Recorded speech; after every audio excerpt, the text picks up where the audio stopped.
नमस्कार, आदाब, सत श्री अकाल। वेलकम है आप सभी लोगों का इंग्लिश स्पोकन और इंग्लिश स्पेशल की क्लास में। राइट गाइस, मैं गुड़िया केसी एक बार फिर से तहे दिल से आप सभी लोगों का स्वागत करती हूँ आपके इस प्यारे से चैनल में, free online classes and active गुड़िया के चैनल में। तो गाइस, हम जो पढ़ रहे हैं हमारा जो नया टॉपिक स्टार्ट हुआ है वो इंग्लिश स्पोकन की है। राइट, इंग्लिश स्पोकन में हम यह सीख रहे हैं कि हमें किस तरह से स्पोक करना चाहिए। राइट, इंग्लिश की बात की जाए तो इंग्लिश में हमारा प्रेजेंट इंडेफिनिट की स्पोकन स्टार्ट हो गई थी। हमने अफर्मेटिव से रिलेटेड जितने भी क्वेश्चन हैं वो हमने सॉल्व कर लिए थे। तो आज हम क्या पढ़ने वाले हैं? तो आज हम पढ़ेंगे अफर्मेटिव सेंटेंस नहीं पढ़ेंगे, आज हम पढ़ेंगे नेगेटिव सेंटेंस। राइट, आज हम पढ़ने वाले हैं नेगेटिव सेंटेंस को। ठीक, तो आज हमारी जो क्लास चलने वाली है इंग्लिश में, आपको पता है इंग्लिश हम पढ़ रहे हैं। इंग्लिश की क्लास में जो हमारी क्लास चलने वाली है वो है आपका इंग्लिश स्पोकन।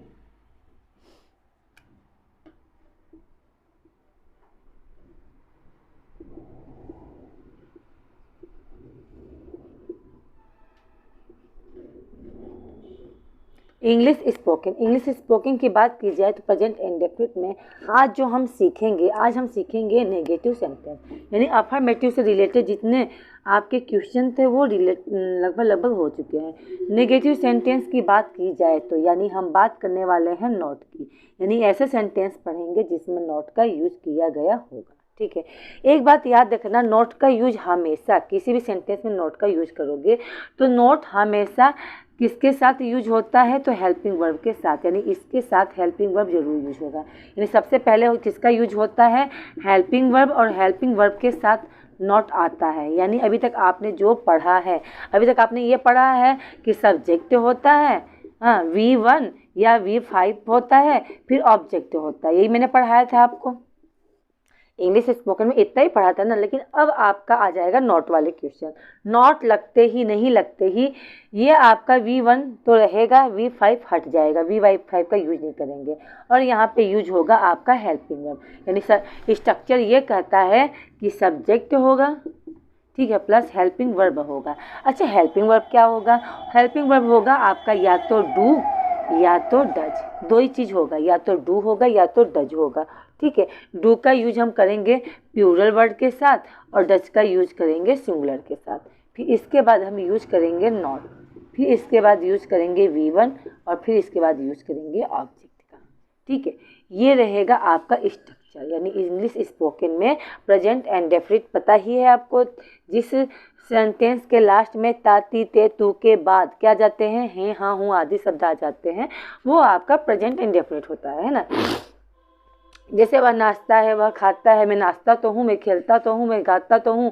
ठीक है, सीता घर जाती है, राम घर से आता है, राम स्कूल जाता है, श्रेया खेलती है, श्रेया पार्क में घूमती है, बच्चे पार्क में नाच रहे हैं। ठीक है, बच्चे स्कूल में डांस का प्रोग्राम करते हैं। इस तरीके से यहाँ ता ती ते तू के बाद, ठीक है, ता ती ते के बाद है, हाँ, हूँ शब्द आ जाता है, तो वो आपका प्रेजेंट इंडेफिनिट होता है स्पोकन में। ठीक, अच्छा, अब हम थोड़ा चलेंगे पहेली की तरफ, है ना। आपको पता है जब भी हम कोई क्लास पढ़ते हैं तो पहेली एक जरूर होती है, विदाउट पहेली तो कोई हमारी क्लास ही नहीं है ना। आज की पहेली क्या है? तो आज की पहेली है एक छोटा सा बंदर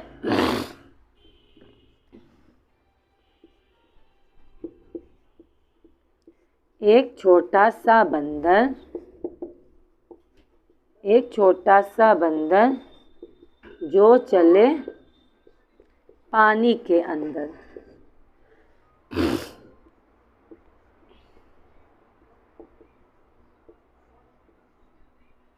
एक छोटा सा बंदर जो चले पानी के अंदर, ये क्या है? आपकी पहेली। सोचो समझो, इसका आंसर दो कमेंट बॉक्स में। अगर आता है तो बहुत अच्छी बात है, नहीं आता है तो डरने वाली कोई बात नहीं है। क्यों? क्योंकि इसका आंसर मैं आपको दूंगी। ठीक है, इस क्वेश्चन का आंसर आपको मिलेगा। कब मिलेगा? आपको क्लास के लास्ट में मिलेगा। ठीक है, एक छोटा सा बंदर जो चले पानी के अंदर। ओके, चलो अब चलते हैं सेंटेंस की तरफ। अब हम चलते हैं, यानी कि ऐसे सेंटेंस पढ़ना है जिसमें ताती ते के बाद है, हाँ, हूँ आए और साथ में नहीं का यूज किया गया। जैसे मैं कहती हूँ कि मैं नाचती हूँ, आई डांस, तुम नाचते हो, यू डांस, राम नाचता है, राम डांस, सीता गाती है, क्या है? सीता गाती है, सीता सिंग्स। ठीक है। मैं गाती हूँ आई सिंग, तुम गाते हो यू सिंग, ठीक है। राम खेलता है, राम प्ले, सुधा खेलती है, सुधा प्लेस, ठीक है। तो इसी तरीके से अब हम पढ़ेंगे नहीं वाले, जैसे मैं नहीं नाचता हूँ, मैं नहीं नाचता हूँ, तो हो जाएगा क्या, सब्जेक्ट क्या है मैं, भाई कौन नहीं नाचता है, मैं नहीं नाचती हूँ, तो मैं का हो जाएगा आई के साथ क्या यूज होगा, डू या डज, तो डू का यूज होगा, आई डू, ठीक है, क्योंकि आई वी दे बहुवचन के साथ डू का यूज होगा, एक वचन के साथ किसका यूज करेंगे, डज का, ये चीज आप याद रखना, ठीक है। तो हो जाएगा आई डू नॉट, क्या आई डू नॉट क्या करता हूँ, आई डू नॉट, मैं नहीं करता हूँ, क्या नहीं करता हूँ, नाचता, तो हो जाएगा DANCE डांस, ठीक है। आई डू नॉट डांस, ठीक है। अच्छा, मैं नहीं नाचता हूँ, आई डू नॉट डांस, ठीक है। तुम नहीं नाचते हो, यू डू नॉट डांस, ठीक है। सीता नहीं नाचती है, सीता डू नहीं, Sita does not dance. Ram नहीं नाचता है, राम डज नॉट डांस। वे नहीं नाचते हैं, दे डू नॉट डांस, ठीक है। वे नहीं खेलते हैं, दे डू नॉट प्ले।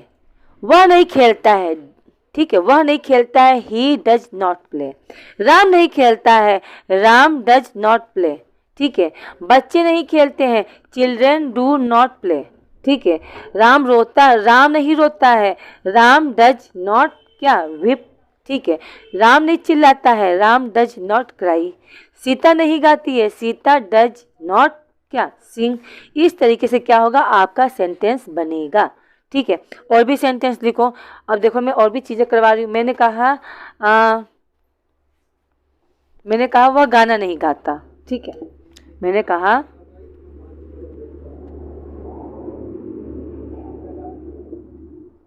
वह गाना नहीं गाता है, वह गाना नहीं गाता है, तो हो जाएगा ही डज नॉट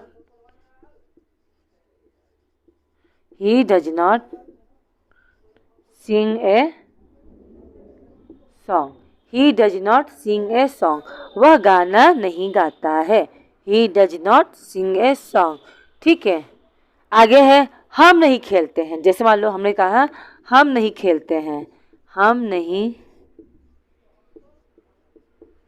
खेलते हैं, तो हो जाएगा हम का क्या हो गया, वी, बहुवचन है इसलिए डू, फिर हो गया नॉट, क्या नहीं करते हैं, खेलते हैं, तो प्ले, तो हो जाएगा वी डू नॉट प्ले। याद रहे कभी इस वर्ब के साथ V5 का, यानी ऐसे वर्ब के साथ, ठीक है, जिसमें डू और डज लग गया है, वैसे में कभी ऐसे यस का यूज नहीं करते हैं, V1 का यूज करते हैं, ठीक है। हम नहीं खेलते हैं, वी डू नॉट प्ले। हम नहीं नाचते हैं, वी डू नॉट डांस। हम नहीं हंसते हैं, वी डू नॉट लाफ। हम नहीं जाते हैं, वी डू नॉट गो। हम नहीं आते हैं, वी डू नॉट कम, ठीक है। और भी बहुत सारे वर्ब है, कुछ भी बोल सकते हो। बंदर नहीं कूदते हैं, मंकी डज नॉट जंप, ठीक है। इस तरीके से क्या करोगे, आप सेंटेंस को बनाओगे, ठीक है। मैं नहीं जाता हूँ, आई डू नॉट गो।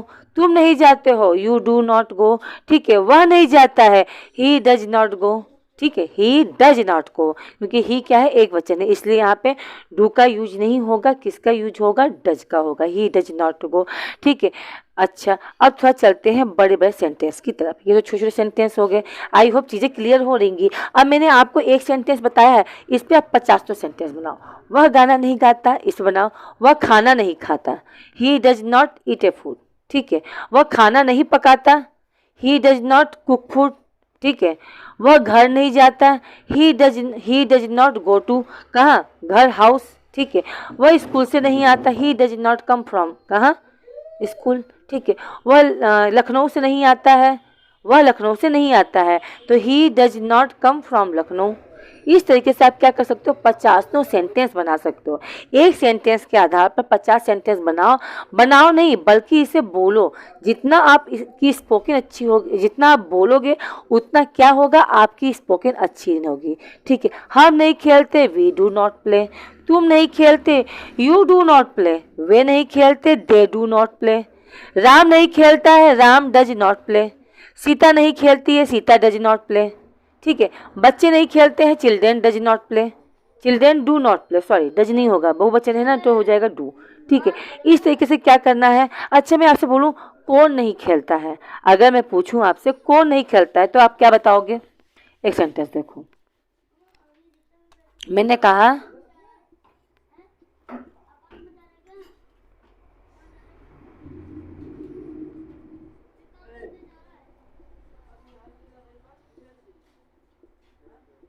जैसे मैंने कहा कौन नहीं खेलता है, यहाँ क्वेश्चन पूछा जा रहा है कौन नहीं खेलता है, तो हो जाएगा इसका क्या होगा, तो जैसे सेंटेंस होगा हु डज नॉट प्ले, क्या हो जाएगा हु डज नॉट प्ले। ठीक है, कौन नहीं खेलता है, कौन नहीं हंसता है, हु डज नॉट लाफ, कौन नहीं गाता है, हु डज नॉट सिंग, कौन नहीं कूदता है, हु डज नॉट जंप, कौन नहीं गाता है, हु डज नॉट सिंग, कौन नहीं आता है, हु डज नॉट कम। ठीक है, कौन नहीं हंसता है, क्या हो जाएगा हु डज नॉट लाफ। ठीक है, इस तरीके से आप करके सकते हो, सेंटेंस बना सकते हो। ठीक है, कौन नहीं खेलता है तो हु डज नॉट प्ले, कौन नहीं जाता है हु डज नॉट गो। ठीक है, इस एक सेंटेंस बता दिए, इसे 50 सेंटेंस बनाओ, बल्कि बनाओ नहीं बोलो, इसे बोलने की कोशिश करो। अगर स्पोकन सीखना है ना तो मैं बता दूं आपको बोलना पड़ेगा, आपको बोलने की प्रैक्टिस करनी पड़ेगी, क्योंकि ये एक ऐसे सेंटेंस है जिसे हम डेली अपने यूज में डेली लाइफ में यूज करेंगे, तभी हमारी स्पोकन अच्छी होगी। अपने तक बात सीमित रखोगे तो कुछ नहीं होगा। ठीक है, एक सेंटेंस बनाओ, उसमें 50 सेंटेंस लिखो मत, अपने मुंह से बोल बोल के प्रैक्टिस करो। जैसे मैंने आपको बताया कौन नहीं खेलता है, हु डज नॉट प्ले, कौन नहीं गाता है, हु डज नॉट गो सिंग। ठीक है, कौन नहीं आता है, हु डज नॉट कम, कौन नहीं जाता है, हु डज नॉट क्या आता है कम, और जाता है तो गो, हु डज नॉट गो। ठीक है, और भी कह सकते हो कौन नहीं बोलता है, हु डज नॉट स्पीक। ठीक है, इस तरीके से 50 सेंटेंस बनाओ, एक से एक बनाते 2-4 सेंटेंस बनाओ, मुंह से बोलो। आप इससे क्या होगा, आपकी इंग्लिश में इम्प्रूवमेंट होगा, क्योंकि ये फैक्ट नंबर क्या है, फैक्ट नंबर 3 है, ये फैक्ट नंबर 3 है। अब फैक्ट नंबर 4 में आपका चलेगा इंट्रोगेटिव सेंटेंस स्पोकन में। अभी तो ग्रामर मैंने स्टार्ट भी नहीं किया है, ये तो केवल स्पोकन है, ग्रामर तो इसके बाद स्टार्ट होगा। अब थोड़ा सा देखो, थोड़ा सा लंबे सेंटेंस, ये तो हो गया सिंपल सेंटेंस जो आप बहुत आराम से बना लोगे। एक लंबा सा सेंटेंस बोल रही हूँ, ठीक है, और उसे बनाते हैं। जैसे मैंने कहा कि मैं रोजाना अपने दोस्त के साथ टीवी नहीं देखता हूँ। जैसे मैंने कहा मैं रोजाना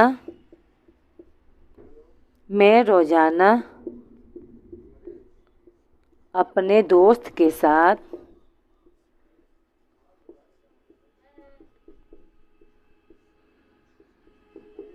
टीवी नहीं देखता हूँ। मैं रोजाना अपने दोस्त के साथ टीवी नहीं देखता हूँ। अब क्या करना है, अब इस सेंटेंस को बनाना है कि मैं रोजाना अपने दोस्त के साथ टीवी नहीं देखता हूँ। क्या हुआ सेंटेंस, सबसे पहले वही होगा क्या, सबसे पहले उठाएंगे सब्जेक्ट कौन है, मैं, तो यहाँ हो जाएगा आई। हेल्पिंग वर्ब क्या होगा, डू या डस, तो मैं के साथ डू का यूज होगा, है ना, तो आई डू। फिर क्या हो जाएगा, नहीं भी लगा है नॉट, आई डू नॉट, क्या करता हूँ, देखता हूँ, देखने को क्या कहते हैं, वॉच। क्या देखता हूँ भाई, क्या देखता हूँ, आई डू नॉट वॉच, मैं नहीं देखता हूँ, क्या नहीं देखते हो, टीवी, ऑब्जेक्ट क्या हो गया, टीवी। ठीक है, आई डू नॉट वॉच टीवी, मैं टीवी नहीं देखता हूँ, किसके साथ, तो अपने दोस्तों के साथ, यानी विथ माई फ्रेंड, यहाँ हो जाएगा विथ माई फ्रेंड। कब, हाँ, आई do not watch TV with my friend, कब, प्रतिदिन, रोजाना की बात हो रही है, तो ये आपका हो गया डेली। आया समझ में, आई do not watch TV with my friend daily, मैं प्रतिदिन अपने दोस्तों के साथ टीवी नहीं देखता हूँ। ठीक है, अगर मैं वही कहूँ मैं रोजाना अपने दोस्त के साथ खाना नहीं खाता हूँ, तब क्या होगा, तो वही होगा आई डू नॉट क्या eat food with my friend daily, मैं रोजाना अपने दोस्त के साथ खाना नहीं खाता हूँ। ठीक है, अगर मैं बोलूँ मैं रोजाना अपने दोस्त के साथ ऑफिस नहीं जाता हूँ, मैं रोजाना अपने दोस्त के साथ ऑफिस नहीं जाता हूँ, तो हो जाएगा I do not go office with my friend daily. आया समझ में? तो ध्यान समझना, आई डू नॉट क्या हो जाएगा? जाना, गो। ठीक है, आई डू नॉट गो, मैं नहीं जाता हूँ। कहाँ जाता हूँ? टू द ऑफिस, ऑफिस को। तो जाएगा I do not go to the office, मैं ऑफिस को नहीं जाता हूँ। किसके साथ? विथ माई फ्रेंड डेली, मैं रोजाना अपने दोस्त के साथ कहाँ नहीं जाता हूँ? ऑफिस नहीं जाता हूँ। आया समझ में? आई डू नॉट गो, कहाँ? Go to office with my friend daily. ठीक है, मैं रोजाना अपने दोस्त के साथ क्या नहीं करता हूँ? खाना नहीं खाता हूँ। मैं रोजाना अपने दोस्त के साथ खाना नहीं खाता हूँ। अब इसका क्या हो जाएगा? इसका होगा आई डू नॉट ईट फूड। ठीक है, आई डू नॉट ईट फूड किसके साथ? अपने दोस्त के साथ। तो विथ माई फ्रेंड, कब? डेली। तो इसका हो जाएगा मैं प्रतिदिन अपने दोस्त के साथ खाना नहीं खाता हूँ। अब देखो, इतना लंबा सेंटेंस मैंने आपको बताया है। अब आपको क्या करना है? इस पे कम से कम 7-8 सेंटेंस तो बना सकते हो। आप अपने दोस्त के साथ क्या क्या काम नहीं करते हो। ठीक है, तो आप इस तरीके सेंटेंस 50 तो बनाओ और बना के लिखो। और अगर लिखना चाहो तो लिख लो, वरना स्पोकन के लिए तो ज़रूरी है कि आप प्रैक्टिस करो। किस चीज़ का? बोलने का, क्योंकि स्पोकन का मतलब ही है बोलना। ठीक है, स्पोकन का मतलब क्या हुआ? तो स्पोकन का मतलब ही होता है बोलना। जितना बोलोगे उतनी ही अच्छी आपकी इंग्लिश होगी। ठीक है, तो ये रहे नेगेटिव सेंटेंस। ये देखो इस तरीके से। ठीक है, मैं रोजाना अपने दोस्त के साथ घूमने नहीं जाता हूँ या टहलने नहीं जाता हूँ। तो आई do not walk with my friend daily, मैं अपने दोस्त के साथ रोजाना घूमने नहीं जाता हूँ। ठीक है, मैं अपने दोस्त के साथ रोजाना नहीं नाचता हूँ। ठीक है, मैं रोजाना अपने दोस्त के साथ नहीं नाचता हूँ। तो आई do not dance with my friend daily. ठीक है, तो इस तरीके से सेंटेंस बनाओ। इससे क्या होगा? आपकी इंग्लिश इम्प्रूव होगी। अब चलेंगे, देखो ज़्यादा लंबा लंबा क्लास नहीं लेना है। फैक्ट नंबर 3 में मैंने आपको नेगेटिव सेंटेंस बताया प्रेजेंट इंडेफिनिट का। अब हम जो कल पढ़ेंगे, कल की क्लास में हम पढ़ेंगे क्या नाम है, प्रेजेंट इंडेफिनिट का इंट्रोगेटिव सेंटेंस। ठीक है, नई नई चीज़ें को सीखेंगे, नई नई चीज़ों को जानेंगे और फिर हम सीखेंगे इंग्लिश, आपके इंग्लिश ग्रामर का जो पेपर किस तरीके से आता है, ये प्रेजेंट इंडेफिनिट का क्वेश्चन किस तरीके से पूछता है, वो सब पढ़ेंगे। राइट, आ जाओ। अब हम पढ़ेंगे पहेली। ठीक है, अब हम जानेंगे पहेली। आपसे मैंने एक पहेली पूछा था, आपको याद है? क्लास जब स्टार्ट किया था तो मेरी पहेली क्या थी? पहेली थी नहीं, एक छोटा सा बंदर जो चले पानी के अंदर। बंदर क्या करता है? फुदक फुदक के चलता है ना? तो ऐसा कौन सा है जो क्या करता है? ऐसा कौन सा बंदर है जो धरती पे नहीं, पानी में चलता है? तो इसका आंसर देखो क्या है। बात की जाए इसके आंसर की, तो इसका आंसर है मेढक। क्या है? मेढक। याद रहे, इसका आंसर है मेढक, है ना? ये क्या है? यह एक छोटा सा बंदर है जो चलता है किसके अंदर? पानी के अंदर। क्लियर? आई होप क्लास पसंद आई होगी, आप लोग को ये क्लास अच्छी लगी होगी। अगर आप लोग को क्लास अच्छी लगी तो प्लीज़ प्लीज़ प्लीज़ क्लास को लाइक करना बिल्कुल मत भूलना, क्लास को शेयर करो। और हाँ, अपने दोस्तों को, अपने फ्रेंडों को, जो बच्चे पढ़ने वाले हैं, जो लोग स्पोकन सीखना चाहते हैं, इंग्लिश स्पोकन, ज़्यादा टाइम नहीं, 15-20 मिनट दे सकते हैं। ठीक, एक दिन में पढ़ाई के लिए, अपने लिए, इसको सीखने के लिए, तो वो लोग प्लीज़ इस चैनल को सब्सक्राइब करें और इस क्लास को देखें। ठीक है, क्योंकि यह आपके लिए बहुत बेनिफिट रहेगा। अपना जो आप काम करें वो भी करते रहो और साथ में सीखते रहो।